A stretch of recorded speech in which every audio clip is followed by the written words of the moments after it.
cut that old man's mic right now. We are not running a charity here. Brandon Hollister stormed into the live studio at 9:12, ripped the headphones off Theo's head, and slammed them onto the console. Just do what you have. 22 years on the air ended in 22 seconds. A car insurance jingle filled 5 million speakers across Ohio. Theo sat motionless, his handwritten notes and 6 months of work, 3 sources, $14 million in stolen federal money, scattered across the floor. Pick them up. Pick them up in front of everyone, so they remember what a dinosaur looks like crawling. Brandon, please, he has been— Cry somewhere else, Diane, or follow him out. You had 22 years. Nobody watches you. Nobody calls. Nobody cares. Ratings are God in this building, and you just killed our quarter. Pack your trash before I have security drag your old body out. Theo rose slowly. He did not speak. He walked to his desk. He opened his interview vault.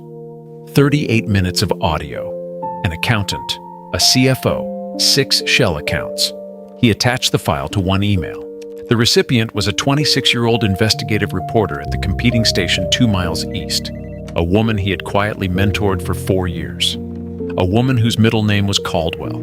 A daughter no one in this building knew he had because he had spent 2 decades protecting her from the people who hated his reporting. He typed 5 words. They buried the truth.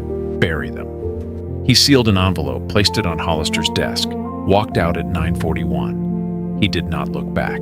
At 11:14, Diane reached across her console and turned up the small radio. A young woman's voice came through the newsroom speakers. Breaking now from Cleveland. Federal investigators confirm the chief financial officer of Ohio's largest highway contractor moved $14 million in federal funds through 6 shell accounts. We have the audio.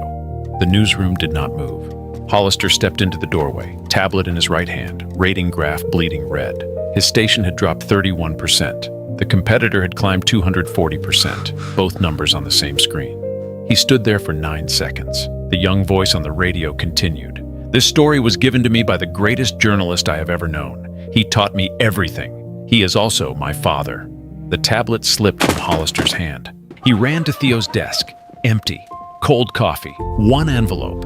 He tore it open. 1 sentence, blue ituink. Enjoy the grave you dug for yourself. That story you killed. It just buried you. The on-air light burned above Hollister's head. It was not burning for him. Page 1 of Theo's notes was still in his coat pocket. And the name on page 1 would end careers no one in that room was ready to hear. Comment part 2. If you want to know whose name was on page 1.